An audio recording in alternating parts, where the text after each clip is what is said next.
79व्या स्वातंत्र्य दिनाच्या या ठिकाणी मनापासून हार्दिक शुभेच्छा। आज 15 ऑगस्ट 2025 आपल्या देशाचा 79वा स्वातंत्र्य दिन। प्रथमतः मी या ठिकाणी आपणा सर्वांचं दोन्ही संस्थांच्या वतीनं मनापासून हार्दिक स्वागत करतो।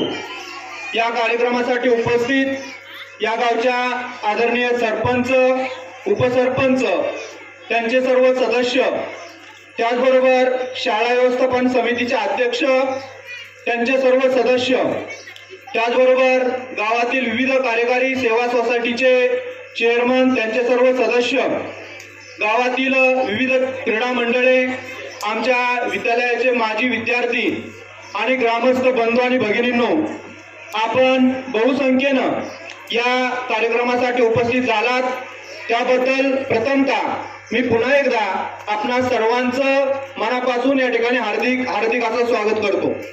आपणा सर्वांना माहिती आहे की 15 ऑगस्ट 1947 ला आपल्या भारताला स्वातंत्र्य मिळालं।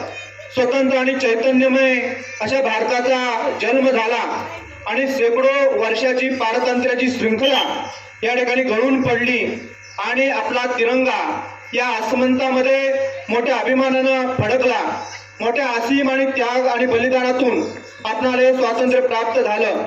आज आपला देश महासत्ताच्या दिशेनं वाटचाल करत असताना विज्ञान, तंत्रज्ञान, शिक्षण, आरोग्य, शेती, व्यापार या प्रचंड मोठी क्रांती सर्व क्षेत्रामध्ये आपला भारत देश करत आहे।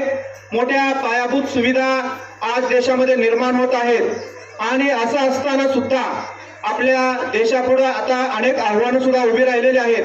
जसं की आताच नुकताच या ठिकाणी आपल्या पर्यटकांच्या वरती हल्ला करण्यात आला।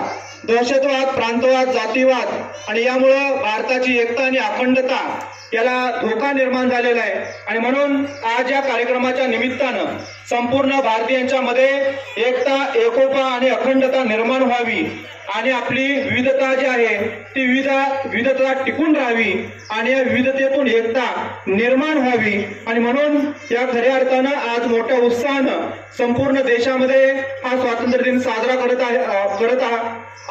होत आहे संपूर्ण देशामध्ये हा स्वातंत्र्य दिन। आणि या कार्यक्रमाच्या निमित्तानं या ठिकाणी आपल्या देशाची एकता, अखंडता कायम राहावी यासाठी आपणही या ठिकाणी हा कार्यक्रम मोठ्या उत्साहामध्ये साजरा करत आहोत। या देशासाठी ज्यांनी प्राण गमावले, या देशासाठी ज्यांनी संपूर्ण आयुष्य आपलं दिलं, अशा सर्व देशभक्तांना, वीरांना आणि समाजसेवकांना मी या ठिकाणी विनम्र अभिवादन करतो आणि या ठिकाणी आजचे जे मान्यवर आहेत त्या मान्यवरांना विनंती करतो की आपण या ठिकाणी ध्वजाचं पूजन करावं आणि आपल्या शुभ